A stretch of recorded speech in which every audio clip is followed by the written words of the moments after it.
Soal selanjutnya adalah kita akan mempelajari tentang penjurnalan atau masih aktiva pasiva ya, tapi ini periodenya di 1 bulan tertentu ya. Contohnya adalah Tuan Saiful mendirikan usaha klinik sayang bunda ya.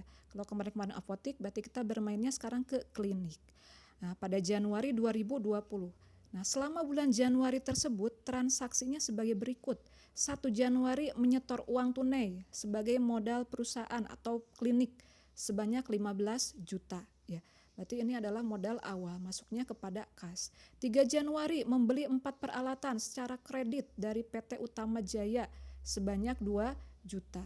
Kemudian 5 Januari membeli beragam perlengkapan 500.000 rupiah. 8 Januari menerima jasa pengobatan 750.000 rupiah. 11 Januari membayar sewa ruang bulanan sebesar 300.000.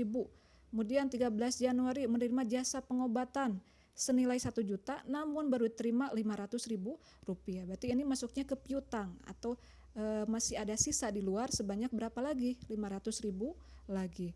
Kemudian 17 Januari ya membayar cicilan pertama peralatan sebesar 200.000 rupiah. 21 Januari Tuan Saipul mengambil uang besar sebesar 300.000 rupiah untuk keperluan pribadi ya. Nah, kemudian 29 Januari membayar gaji karyawan 500.000. 29 Januari membayar rekening listrik 50.000 sampai 31 Januari peralatan disusun sebanyak 2%. Nah, ini 2%-nya itu diambil dari harga beli peralatan. Nah, susunlah persamaan akuntansi di atas dengan lajur sebagai berikut ya. Nah, tetap aktiva sama dengan pasiva. Ini formatnya adalah tanggal, kas, piutang, perlengkapan, peralatan ya. Ini harus sama dengan utang atau kewajiban tambah modal. Nah, karena prinsip dari aktiva sama pasiva ada harus apa? Harus balance ya. Nah, kita masukkan ya. Ini kasnya tadi modal yang disetorkan adalah 15 juta ya. Nah, berarti kas disimpan di sini ya, berarti modal juga ditambahkan 15 juta. Tulis keterangannya adalah modal awal.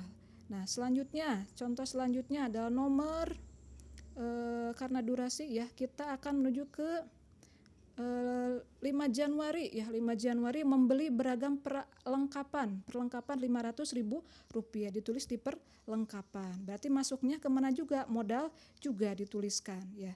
Kemudian ke 8 Januari ya. 8 Januari adalah menerima jasa pengobatan sebanyak 750.000 rupiah. Kas masuk, kemudian modal juga bertambah. Nah, kemudian ke mana lagi? 13 Januari ya. 13 Januari ya menerima pengobatan karyawan senilai 1 juta ya. Namun baru diterimanya adalah berapa? 500.000 rupiah. Berarti masih ada piutangnya berapa? 500.000 rupiah ya. Berarti ini yang sudah masuk 500.000 ya. Kemudian masuk juga ke modal 500.000 rupiah. Nah, selanjutnya ini untuk pembayaran beban seperti gaji karyawan, rekening listrik. Nah, itu berarti harus masuknya kemana? Ke beban atau kewajiban yang harus dibayar. Ya, ini juga harus balance ya.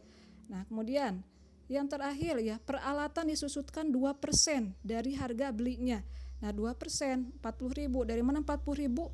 Berarti 2%-nya dari atas peralatan 2 juta ya. Jadi harganya 40.000. Nah, ingat kalau penyusutan itu masuknya kepada mana? Ke kewajiban. Ya, berarti ditulis juga kewajiban di sini 40.000. Nah, ini keterangan dituliskan ya. Jadi hal-hal tersebut tuliskan secara detail keterangannya ya sesuai dengan soal di atas ya. Ini ketika dijumlahkan kas piutang perlengkapan peralatan 20 juta 39. Ya, ini harus sama dengan utang ditambah modal sekian ya. Jadi harus balance antara aktiva dan pasiva ya. Demikian, semoga paham.